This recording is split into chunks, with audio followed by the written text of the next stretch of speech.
Welcome to Askimo TV. We're talking today to Dr. Jen Nash. Dr. Nash is a London-based clinical psychologist living with diabetes who specializes in the emotional support of people with type 1 and type 2 diabetes at Positive Diabetes. Hi, Dr. Nash. How are you? Hi, Joanne. I'm really well. Great to talk to you today. Wonderful to be talking to you too. Dr. Nash, let's talk today about how to de-stress your diabetes. So let's start off with, life with diabetes can be tough. What types of emotions could people possibly experience? Well, diabetes is a medical condition, and often it can be difficult to for people to really have permission to express the emotional impact of managing the effects of diabetes on one's life. However, there are a huge number of emotional factors that diabetes can cause and can then impact one's ability to care for one's health really well. So being diagnosed with diabetes is a really big life event. You know, we live our lives feeling quite invincible, and then suddenly, you know, we're diagnosed with this chronic health condition that has no cure. And that can be a really challenging experience to be going through. Many people feel that the process of diagnosis, it can be likened to the process of grief, just like when we lose someone we love. When we lose that sense of ourselves as a healthy individual, we can grieve that part of us, you know, that we can grieve our lost health. And there can be, you know, many signs of that in terms of denying one's diabetes, getting very angry at the diabetes, but that anger then being expressed at the other people or circumstances of life, feeling very low and depressed. And finally, a sense of acceptance, and that's, you know, the healthy grief cycle at work. But people can get stuck at one or more of those stages.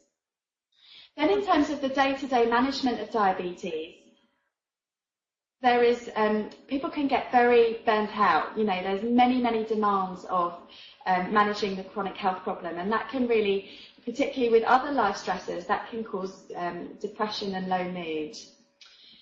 For some people, there can be a lot of guilt and shame and self-blame about having this condition, particularly for people with type 2, for whom they may have realised that they needed to make lifestyle changes for many years before the diagnosis came, and there can be a sense of regret and disappointment that they didn't make the changes that they need to sooner. Some people have difficulties with their sexual response when they have diabetes, and this can feel like, you know, a double blow. We've got to deal with a chronic health problem, and then we can't express ourselves sexually with our partner, and there can be a lot of stigma around that, and being able to talk about that and get the help one needs to have a fully expressed sexual life. Also, diabetes doesn't exist in isolation. We exist in social networks with family, with friends, in communities, and in relationships with our healthcare professionals. And often people can find it difficult to manage the anxieties of people around them. Either they're worrying too much and checking what they're eating or how they're managing, or they're doing the opposite and not offering any support at all because they perhaps don't know how and what support to offer. So there can be disruptions to family dynamics when a diagnosis of diabetes is made. And finally, there can be a real sense of challenge in implementing a new healthy lifestyle. You know, for people with type 1, managing insulin injections is a new way of doing life, which can feel quite scary. For people with type 2, you know, there may be reasons why they were overeating, you know, comfort eating for many years, not being able to exercise. And just because the diagnosis comes, it doesn't mean they can suddenly create a new lifestyle for themselves. So many people need support in knowing how to do that and overcoming the emotional barriers that may be getting in the way of being able to make those changes. What practical tips or advice do you have for people suffering from diabetes on how to cope with their stress? Well, the first thing I always tell my patients is that they really do have permission to feel what they're feeling. You know, many people just, tell them to get on with it or get over it, or, be grateful that they haven't got something worse to deal with, which, in some ways they're all true and they're all okay. But when you're in the midst of having to continually change your lifestyle and manage all the different demands of diabetes, that can feel like the last thing you want to hear. So the first thing is to give oneself permission. And the second thing that's really important to pay attention to is your thinking styles. What we know is that many of our feelings, our emotional states, and the actions we take or we fail to take in life are connected to what's going on in our minds.